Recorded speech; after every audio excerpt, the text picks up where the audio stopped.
I'm Shannon, your local Labor candidate for Lyons, and I'm here with Shannon, the President of the Disability Surfers Association. So Shannon's going to tell us a bit about it.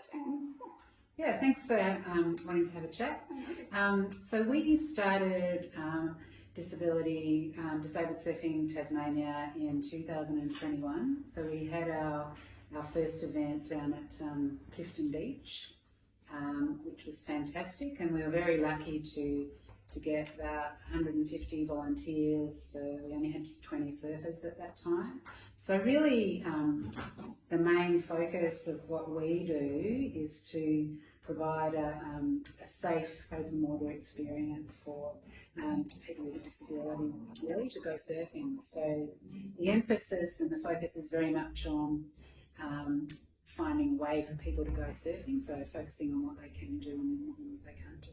Yeah, that's wonderful. And how many has it grown since you started in 2021? How many surfers do you have now? Yeah, absolutely. So we started with about 20, and they were people with fairly low needs. And last summer we had 2 events and 150 volunteers at each event, but we had about 45 to 50 surfers at each event, and probably from memory about 10 people in wheelchairs, so either with quadriplegia or paraplegia. So there's been a lot of learning over the last couple of years, and we've had a lot of support from the national body too, which is fantastic. But yeah, a wonderful experience to be part of, you know, seeing someone who hasn't been on a wave or a surfboard, and some people haven't even been to the beach before. Yeah. So to see, you know, that smile on their face when they hit the water and get a wave and do something that they thought that they could never do. Yeah, that's amazing. Personally, I have a sister who has cerebral palsy and is in a wheelchair, and yet getting to the beach was impossible, let alone getting in the water.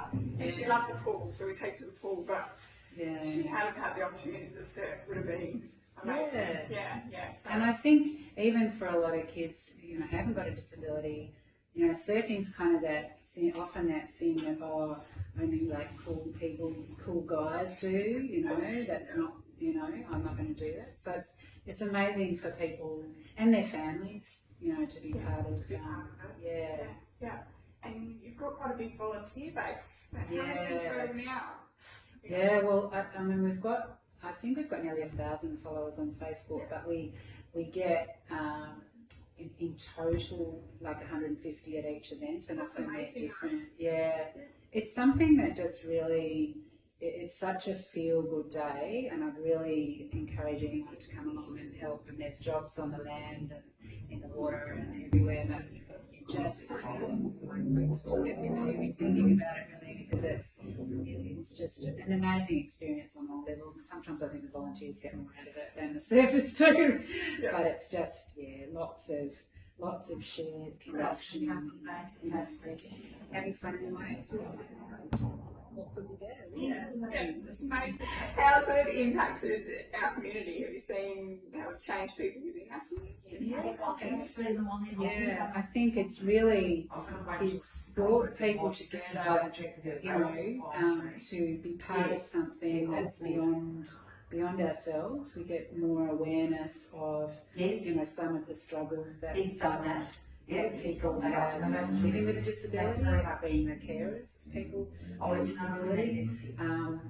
It's a real leveler. Thank you. You know, I think everyone walks away with their hearts filled with joy and gratitude and connection. You know, I see, you know, down at the local shop, you know, the surfers all run into volunteers, and there's this lovely connection where, you know, everybody is equal and understanding someone else's perspective. And we have social events. Last year was at the Lewisham Tavern, and again it's a chance for surfers and volunteers to come together to raise money to buy the equipment which we need, which is quite substantial. But last year, Maya, one of our surfers, she surfed for about 10 minutes. She's got a range of disabilities, and she said to me, and we had a hand, and she said, Shannon, you know, now that I'm a surfer, like I actually think I'm Maybe. Just saying. Yeah. And so the band, I said to the band, oh, do you mind if she gets up and sings a song? So she sang an ABBA song, and for her, like I was talking to her mum afterwards, and that after she goes surfing, suddenly the world is filled with possibility. It's like, well, if I can go surfing, I can do all these other things as well. I can do anything. So it's lovely to follow the journeys of our surfers and see them go from, limited small lives really to thinking, oh, I could actually do a lot more. Yeah. We're hoping one day we could get someone in the Paralympics surfing, which would be awesome. So we're talking a lot about how we can support people so that they not only have a surf at our events, but can surf throughout the year if they're brave enough to face the Tasmanian waters. Yes. That's really cool, and they probably feel very connected within their community now. Having all those people support them in the background. Absolutely. When they go out and see them in the shop, it's much nicer for them. Yeah.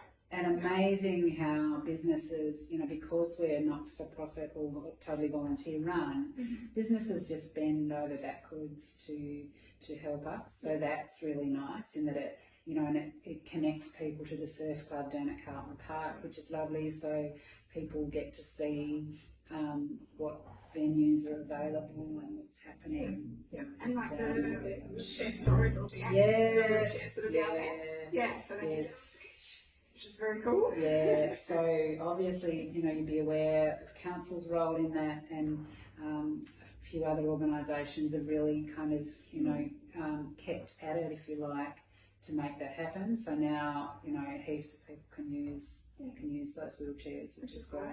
Where they couldn't previously get on the beach at all. So no. It's really cool. No, and we've, with our wheelchairs, people have borrowed them for, to take on the beach for weddings and things. Yeah. And it's just, I don't know how I'd be if I couldn't get on the beach. So, no, it's a very grounding experience. Absolutely. Especially being out on water, it's very calming. Yeah. Different experience, especially if you've not experienced that before. Blue therapy apparently is the new term.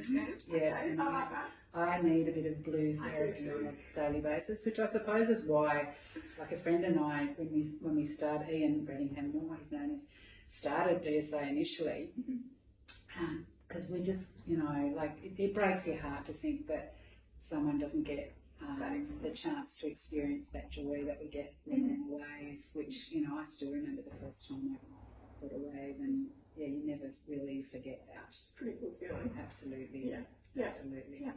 That's awesome. And so if anybody wants to join up or be a volunteer or help out in any way, donate, they can just go on your Facebook page.